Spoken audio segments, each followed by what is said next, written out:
This morning we heard in Palm Sunday about Jesus' triumphal entry, that he was coming near to Jerusalem.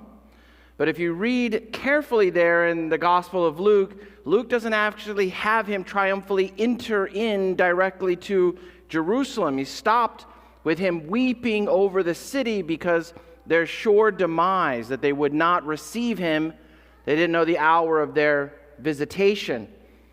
But now as we continue on in Luke 19, we actually see where Jesus arrives, by the way Luke has constructed this, he arrives at the temple. It's the temple now that it will be significant.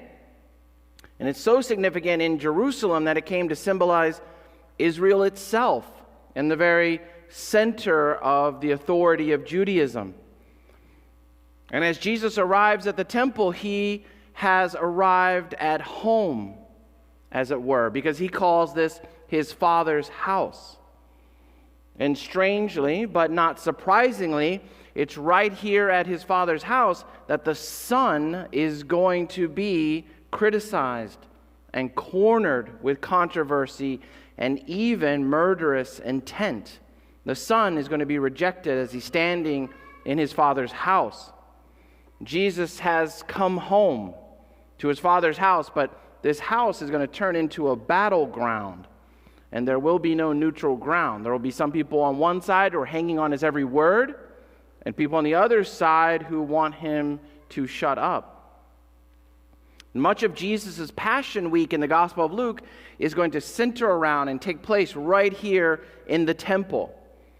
That's why it seems to be that this is his first stop in Jerusalem, in the ancient city of God, because he must first purge this temple and give it a final cleansing, so that then he will make his Father's house his home base for teaching throughout the rest of his final days in Jerusalem.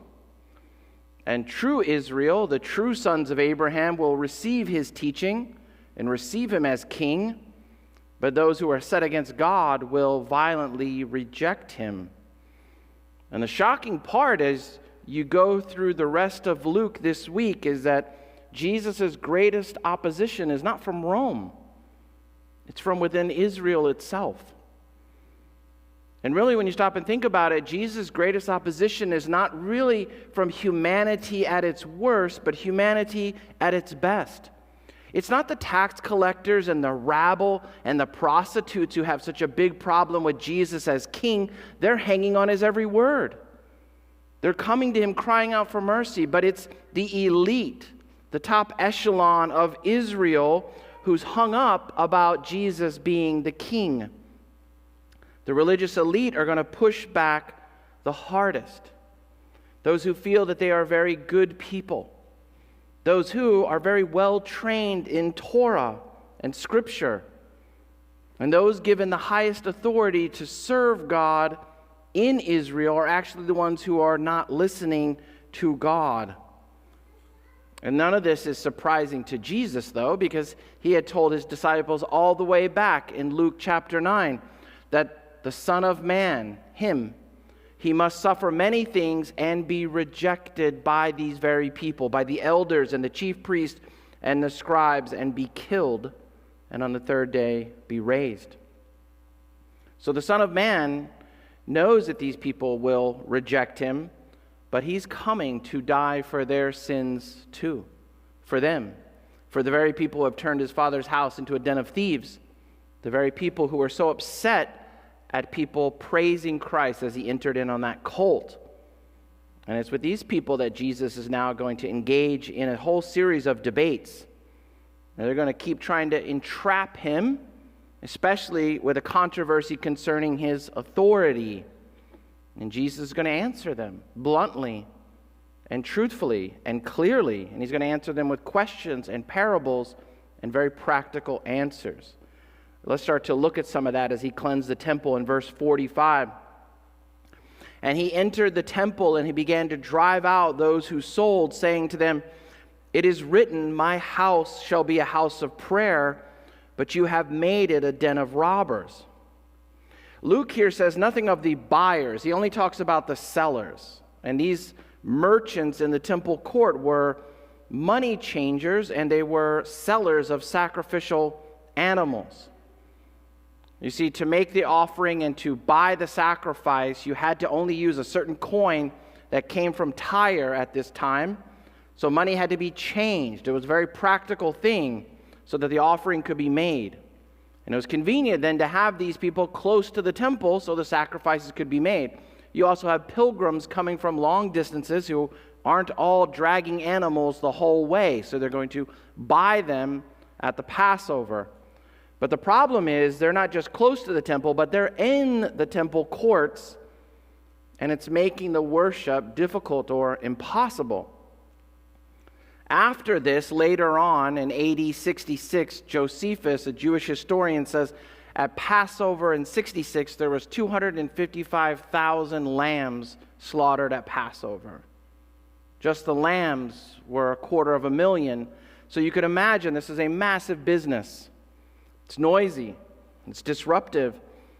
And again, the traders would have been in the court of the Gentiles, which is the only place that the Gentiles could go to pray to God in the temple. So this effectively displaces them. It kicks them out. And that's why Jesus quotes Isaiah 56, which we heard already. Some Jews thought that when the Messiah was going to come, he was going to purge the temple and purge Israel of all the Gentiles and all the aliens and all the foreigners. But Jesus here, in a way, announces he's a very different kind of Messiah. He has come to purge the temple or to clear it for the Gentiles so that they can come in and worship. And again, saying this has been God's plan all along. These people who want to know me, who he has drawn, they will have a place in his house. He's saying Isaiah 56 is coming through him to be true right there. But he pairs that. The second part actually comes from Jeremiah 7, the den of robbers part. And here just a little bit of it. It's worth reading almost all of Jeremiah 7, but just starting in verse 8, "Behold, you trust in deceptive words to no avail." This is God speaking to Israel through Jeremiah. "Will you steal, murder, commit adultery, swear falsely, make offerings to Baal, and go after other gods that you have not known, and then come and stand before me in this house, which is called by my name, and say, 'We are delivered,' only to go on doing all these abominations? Has this house, which is called by my name, become a den of robbers in your eyes? Behold, I myself have seen it, declares the Lord. Go now to my place that was in Shiloh, where I made my name dwell at first, and see what I did to it because of the evil of my people Israel." What Jesus is saying here is, yes, there's a den of robbers. Maybe some of these people are making a market out of God's house. And even today in the church, we try to avoid buying and selling things at church. We don't want Jesus to come in here and turn over the tables and be upset. And maybe some of these people are extorting people, and there's a whole business going on, and that's not what it should be about. But there's something else that Jesus is really talking about here. A den of robbers is not where people go to steal things. It's where they hide after they stole things. He's saying, quoting Jeremiah here, you think just because you show up in church and you look nice and you're in God's house, you're safe from his judgment? You think you can go out and do whatever you want and worship these idols and do all these false things and then come in and say you're covered because you belong to Israel? He's saying, do you think you can just hide out in the temple and say, we're safe here? God will never get us here. He'll never know our hearts here. And Jesus is purging the temple of that very attitude to purify their hearts. And he's doing this again with all of his authority because he is God the Son. Verse 47 says, "And as he was teaching daily in the temple, the chief priests and the scribes and the principal men of the people were seeking to destroy him." They want to kill him. They want to pulverize him, to totally wipe him out and his name and his teaching, want to destroy him.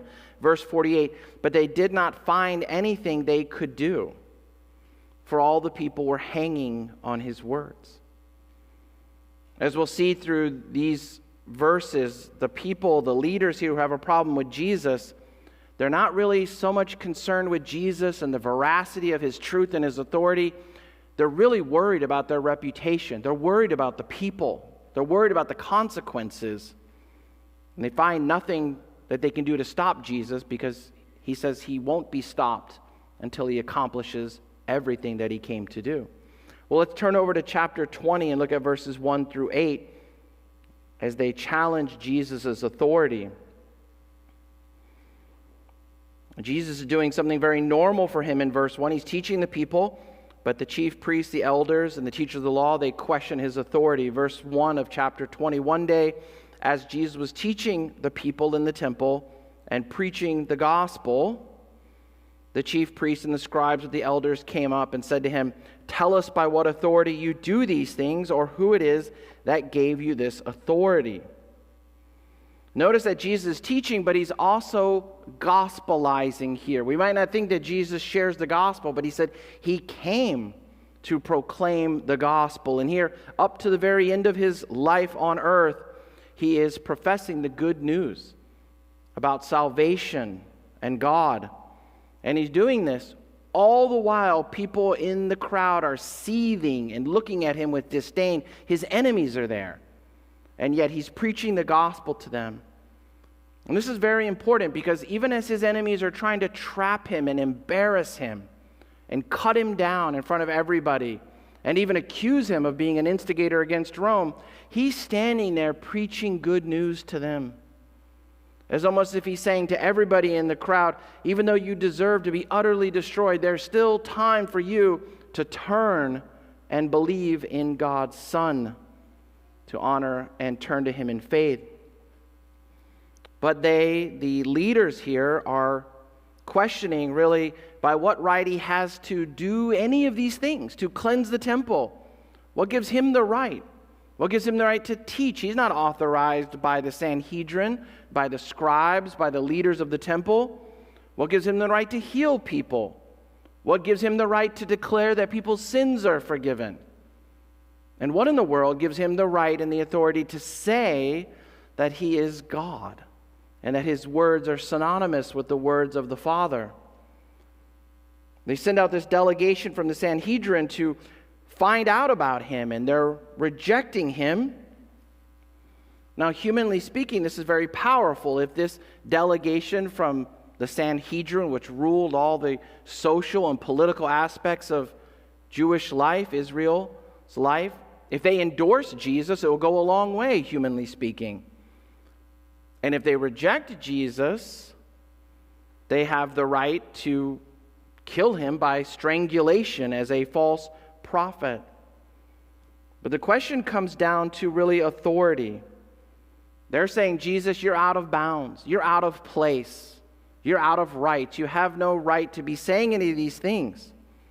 By what authority do you do these things? Or who is it that gave you this authority, they ask. And up to this point in the Gospel of Luke, Jesus hasn't given that authority. He hasn't declared himself what he is doing and how he got the authority to do it. We know he's doing it as God the Son, as the King of Israel, as the true temple, as the true Israel. But they're asking this question for a very different reason. Normally, we'd think it's a really good biblical question if our friend asked us something like, why should I listen to Jesus? That sounds rude, but that's actually a very good question. If your friend asks you, by what authority does Jesus have to speak into my life? Why should I take Jesus seriously? Why should I care what he thinks of me or religion or my beliefs? Well, again, if Jesus is not who he says he is, then yeah, why bother? He has no authority over your life. If he's just another guru, he's just another teacher, just another enlightened one. Even if he's one God among many gods, he doesn't really have much authority, does he? But of course here, the real issue, and maybe behind some of your friends' questions, is not really the validity or the truthfulness of Jesus' authority. The scribes and the leaders here don't really want to know. They're not asking these questions to find truth. They're asking them to try to trap Jesus because they do not want him to have authority over their lives. They are set against him having authority. They want to disprove his authority. They're worried about the consequences of his authority. Because if he has real authority in the temple, then he has authority over Israel, including them. And they are going to lose their power, and then his rule over them would be unavoidable.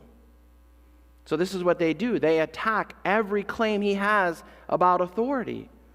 Where did you get it from? Who said you could do these things?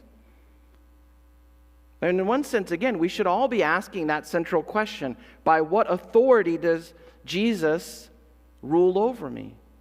By what authority can Jesus speak into my life? What right does he have? What authority does his word have? Those are good questions. But we need to admit, as we ask them, that we have a very natural bias against Jesus' authority over our lives. By nature, born as sinful people and locked into sin, we do not want Jesus to have authority over our lives. We don't want to bow to him. We don't want to listen to him. So we push back against him and his authority over our lives. Either we say, well, I don't know if he was really God. I don't know if he really rose from the dead. I don't know if you can trust the Bible. It was kind of passed down like a game of telephone. We're not really sure. We come up with all kinds of things that are unscholarly, by the way, and anti-historic, by the way. And we say all sorts of things, but we really, at the heart of it, don't want him to be our king. We want to rule over ourselves. Especially us Americans, we are fond of saying, we the people. We the people will decide what is right and wrong. We the people will decide the laws of the land. We the people will govern ourselves. We the people will worship ourselves while we're at it. And all that would again have very little consequence if Jesus is just a man or just an idea. Then you could take some of the things that he says and you could adopt them into your life and use them as principles, and you can discard everything that you think is offensive that he says to you, things you don't like, because he has no authority. You can just take what you like and use it. But if Jesus is God the Son, if he is very truly God who is your creator and he's sovereign over every molecule in the whole universe, then he has authority over all things, doesn't he? And if he has authority over all things, then I must listen to him even when I don't like what he's saying to me. And I maybe even particularly need to listen to him when he says things about me that I don't want to hear. God's authority has plagued mankind since the Garden of Eden, all the way through to the Tower of Babel, all the way through to even church leadership today. And the grand question has always been this: will we submit to God's authority?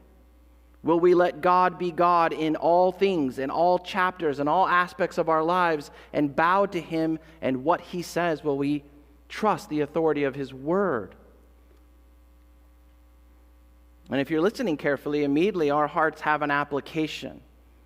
We can look at this echelon of Jewish leaders and say, man, what a bunch of fools. They wouldn't listen to Jesus' authority. But in your life, on a daily basis, are there not times that you secretly don't want to give in to Jesus' authority? You know what he says, but in your heart you say, did he really say that? Do I really have to do that? I have to turn the other cheek? I have to give offering? I have to share the gospel? And Jesus says, yes, I have all authority on heaven and earth, and I send you out as my people. And we say, do you really? Because I'm scared. I don't think it's going to work. We question his authority, and a lot of times it's because his authority hurts us. It affects our bottom line. It contradicts our desires. It attacks our idols and our hearts. And so we push back. I don't want Jesus to have authority over that part of my life. You can have it over this part, but not my finances. Okay, my finances, not my sexuality. Okay, my sexuality, but not my family, not my career. But if Jesus is who he says he is, then he has authority over all things in the lives of the people who belong to him, doesn't he? Well, let's go on to verses 3 through 4, how Jesus answers them. He says, I will also ask you a question. Now tell me, was the baptism of John from heaven or from man?" Jesus isn't avoiding their question, but he does what he often does, what rabbis did. He answers a question with a question, and he points them to something very important.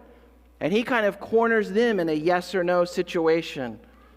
And they're not allowed to use their usual sources. They can't argue from tradition. They can't argue from the temple. He says, look, the work of John the Baptist, was that really from God or was it from not? He says from heaven because, like many Jews, Jesus doesn't use the name of God here. But he says, is it from God or is it from man? And he's asking a very super relevant question because John the Baptist testified that Jesus is the Messiah. He said, here, look, there is the Lamb of God. There is the one I'm unfit to even untie his sandals. There's the one greater than me. There's the one who will baptize with fire. And John was there at Jesus' baptism. And when John baptized him and he came out of the water, there's that beautiful Trinitarian moment where the Spirit descends and the Father speaks out. This is my beloved Son, so listen to him. And Jesus is saying, I want you to answer me. Was that just an act of a man doing something that wasn't divine? Then you have your answer. I have no authority. The whole thing's a hoax. But if that is real and John is a prophet sent from God, then you have your answer about who I am and where I get my authority from. It's not from John. It's not from men. But it's from my Father in heaven who has sent me into this world. And you really can't underestimate the influence at the time that John the Baptist had. In some sense, he had a wider, longer, more vibrant ministry than Jesus Christ. You see that later on as Paul encounters people who know John the Baptist, but they don't know Jesus. And again, if you look at the historian Josephus, he writes much more about John the Baptist than he writes about Jesus Christ. This was a towering figure in Judaism, and Jesus says, what are you going to do with him? Because if you can't answer that, there's no way that I'm going to answer you. And look what happens it. Verse 5 and 6, they won't answer. As they discussed it with one another, saying, if we say from heaven, he will say, why did you not believe him? But if we say from man, all the people will stone us to death, for they are convinced that John was a prophet. Dear ones, this happens to all of us, and I'm sure it happens to your friends if they're on the fence about following Jesus Christ. But do you notice here, these people are not really concerned about the truth. They're just concerned with the consequences. If we say this, this will happen. If we say this, that'll happen. They're not concerned with if Jesus really is God and his authority. They're worried about losing their esteem among the people. So, verse 7, they answered that they did not know where it came from. And Jesus said to them, neither will I tell you by what authority I do these things. Jesus says, if you guys won't be honest about authority, then I'm not going to talk to you anymore about authority. If you're going to lie about a basic religious question, if you don't really want to know the truth, if you can't handle the truth, then I'm not going to share any more truth with you. Jesus, in a way here, says he's not going to cast pearls before swine. And he doesn't really need to. The people have been given ears to hear and eyes to see, and those people, they hang on Jesus' every word. They understand who he is. They know his authority. Well, let's finish by looking at the next verses 9 through 18 here. And Jesus now gives the people a parable, as if to say, you don't want to hear about my authority, you don't want to hear truth directly from my mouth, so I'm going to bake it into a story. And then maybe you'll listen. He hasn't given up on them. This is a lot of grace and a lot of patience. For you teachers, you understand, that didn't work. Now let's try this method. Maybe now they'll get it. And he goes to teach them, and he puts his audience into the story. And we all love stories about ourselves. Verse 9, he began to tell the people this parable. A man planted a vineyard and let it out to tenants and went into another country for a long time. Now, what Jesus is doing is giving them a very familiar picture that they would have known in first century Palestine. There are landowners, absentee landlords. They leave and they rent out their land to tenant farmers, and the tenant farmers pay their rent by giving a yield of the produce, of the wine or the olive oil here in this vineyard, the grapes and the wine. And what he's doing here is giving a vivid picture of Israel and its leaders. The vineyard is Israel. The servants are God's prophets. And the angry, murderous tenants are these very leaders of Israel that have been entrusted to lead God's people, but they have abused them and have turned their backs on God. It's also a vivid picture of God's great patience and his great mercy and his terrible judgment. That those who reject God will in the end be rejected by God, even if they're his chosen people, even if they're the leaders of his chosen people. So Jesus chooses this imagery of the vineyard very intentionally because the vineyard would immediately hit home with his audience. Any Israelite would have known that across Scripture, God constantly compared Israel to a vine or a vineyard. It was a common symbol. These words from Isaiah 5 give really a backdrop for Jesus' words here. In Isaiah 5, God says, "Let me sing for my beloved my love song concerning his vineyard. My beloved has a vineyard on a very fertile hill. He dug it and cleared it of stones and planted it with choice vines. He built a watchtower in the midst of it and hewed out a wine vat in it. And he looked for it to yield grapes, but it yielded wild grapes. And now, O inhabitants of Jerusalem and men of Judah, judge between me and my vineyard. What more was there for me to do for my vineyard that I have not done in it? When I looked for it to yield grapes, why did it yield wild grapes?" He's saying, what else could I possibly do for the people of Israel? I've taken you out of Egypt. I've made a covenant with you. I've established you when you were nothing and made you strong and made you powerful. I've given you my law and my presence. So he says, you judge between me and you. Is your rebellion my fault? Have I not done anything? Have I really been an absentee landlord? Well, then why do you not produce grapes, but you produce wild grapes? Idolatry, brokenness, unrighteousness. And he goes on to say that he's going to tear that vineyard down. And at the end of that section, Isaiah 5, he says, "For the vineyard of the Lord of hosts is the house of Israel." He tells us what it means. "And the men of Judah are his pleasant planting. And he looked for justice, but behold, bloodshed. He looked for righteousness, but behold, an outcry." So into this vineyard of rebellious wild grapes and people turning against their Creator, the Lord God sent across the Old Testament many prophets. We see that here in verse 10. When the time came, he sent a servant to the tenants so that they would give him some of the fruit of the vineyard. But the tenants beat him and sent him away empty-handed. Things are going to escalate quickly here. Look at verse 11. He sent another servant, but they also beat and treated him shamefully and sent him away empty-handed. They dishonor the owner, so they dishonor his servants. They won't give him what is due, which in the symbolism is worship and faith. Verse 12, he sent yet a third. This one also they wounded and cast out. They take God's servant and they treat him like trash, like an invader. Like, what are you doing here? This doesn't belong to you. And they boot him off. And what Jesus is saying here is that God has lovingly, across the centuries, sent his prophets and enabled them with his Spirit to speak his words, to lovingly call his people back to repentance, to call this adulterous, wild grape bunch back to him. But across the centuries, Israel has a long history of killing God's prophets. Jezebel murdered large numbers of God's prophets in the days of Elijah.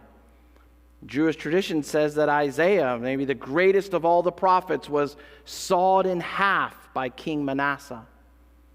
You can go down the list from Jeremiah to John the Baptist and count how God's prophets have been mistreated, all the way up now to the ultimate prophet, Jesus Christ. God's people have persistently, continuously pushed back against his word and his authority over them, which came through his messengers. So often, too, we don't want to hear what God has to say. We'd love to silence his Bible. We'd love to silence his messengers. We'll look at verse 13. It's very shocking. When the owner of the vineyard said, "What shall I do? I will send my beloved son. Perhaps they will respect him." You almost ask immediately, what kind of God is this? If God is the owner of the land, because if he sent 3 people and they've abused all of them, you think he would send an army to this vineyard and totally rout everybody out of it and finally take what is all his. But Luke puts us through Jesus' words kind of in the inner dialogue. Says, what should I do? I know, I'm going to send my son. Jesus talking about himself. And the Father has no delusions in the story here, the King, about what's going to happen to his son. And Jesus telling the story has no delusions about what these people will do for him. He sends his beloved son with whom he is well pleased. And the Father really has saved the best for last. He says, I'll send my son. He's not another prophet. There's many prophets. There's one son. These are not servants that he's sending. He's sending the heir himself. The other people, the servants and the prophets, they spoke on account of God. Jesus comes as a son. He speaks directly for God. And you would think, well, these people's hearts must be moved. The owner of the land, the great king who went off to a far-off country, he sent his son. We better shape up. We better receive him. But look at verse 14. The total opposite happens. When the tenants saw him, they said to themselves, "This is the heir. Let us kill him, so that the inheritance may be ours." It's not respect that wells up in their heart. It's disdain. They don't love the beloved son. They despise him. Instead of respect, they give him rejection. Instead of welcome, they say, "Let's kill him." And look at why. The inheritance will be ours. The servants were beaten, but the son is going to be killed. This is murder. It's theft. It's treason. It's faithlessness. The inheritance will be ours. Let's take what belongs to God and we'll usurp it. Dear ones, these are the words of Satan. These are the words of Adam and Eve. These are the words of every insurrectionist and every rebel that's ever lived on the earth. These are the words of people like you and me. And we have to understand what's motivating in our heart when it comes to Jesus' authority and the people that we want to share the gospel with. When you think about it, none of us would say, "I want to kill Jesus." But what happens when people want to kill off Jesus is they want to, in very subtle or overt ways, get him out of their lives. If they can get rid of Jesus, if they can get rid of God's Son, it's very convenient because now they can be a God unto themselves. They can rule. They can take what is his and his right and declare it for themselves. They say, "I can make up my own morality. I can make my own way to heaven. I can make my own rules about the way life goes and how life began and where this is all going." We need to know in our own hearts, we are very motivated at the core of who we are to kill off Jesus' authority in our life. Because then we get permission to do whatever we want and take what is only his. Adam and Eve were tempted by something that still tempts us, to be gods unto ourselves, to take the authority that belongs to God. He said, "Don't touch," but our hearts say, "Let's go for it." Why not? So look at verse 15. They threw him out of the vineyard and they killed him. Jesus asked this probing question, and a major question. What do these people who acted so outrageously against God deserve? What then will the owner of the vineyard do to them? What should be the rightful punishment? How will the God of justice deal with such unjust, evil, wicked people? He says in verse 16, He will come and destroy those tenants and give the vineyards to others. And what he's saying is, he's not destroying Israel. He's not destroying the vineyard. He's not ripping it all down. He says he's going to destroy the tenants. He's going to destroy this Sanhedrin and the leadership over his people. He says, for too long you have abused them and you won't listen to me, so your leadership is going to be taken away and given to others. In the direct context, that's the apostles who are going to now lead the church of Jesus Christ. Rabble that this elite group would have looked down upon, fishermen and tax collectors. And Jesus says, yes, they are going to lead my church. But widening out, we see very early in the book of Acts and going into Paul and all the others, that as in his writings, that the leadership of the church is going to now turn not just into apostles, but including Gentiles who are going to become leaders in the church. And what does Israel say? They understand what he's talking about, because they say, God forbid. Surely not. No way. That is outrageous. God would never take the vineyard from us. And Jesus says, well, then what do you do with verse 17? But he looked directly at them and he said, what then is this that is written? The stone that the builders rejected has become the cornerstone. Jesus wraps up this whole question about his authority by saying that he is the answer coming through of Psalm 118, which people at this time used as a messianic psalm. He's saying, I am who that psalm is talking about. I am the cornerstone. He's the cornerstone that will unite Israel and the Gentiles. He's the cornerstone on which God's church will be built. But he's the cornerstone on which our lives are built, on which our faith is built, on which our salvation is secure. That he's coming and he's saying that if he is the cornerstone, whatever you want to question about his authority, he's asking what you receive him or do not receive him will affect the rest of your life, the rest of your eternity. Verse 18, the last one here. Everyone who falls on that stone will be broken to pieces, and when it falls on anyone, it will crush him. Listen to how Peter puts it in his letter in 1 Peter. The stone that the builders rejected has become the cornerstone, a stone of stumbling and a rock of offense. They stumble because they disobey the word as they were destined to do. Jesus says everyone, anyone, even the leaders of Israel, anyone and everyone is all inclusive. Anyone who will not receive Jesus Christ, they will fall on that stone. If you receive Jesus Christ, he becomes the stone of your salvation, the rock, the security, the base, the foundation of a life pleasing to God. But if you reject that cornerstone, then you will stumble over him and you will be crushed. You say yes to Jesus, say no to Jesus, will have eternal ramifications on your life. No matter who you are, regardless of your rank, regardless of your position. The question that comes for us is Jesus Christ your cornerstone? Have you put your faith in him? Do you trust in him?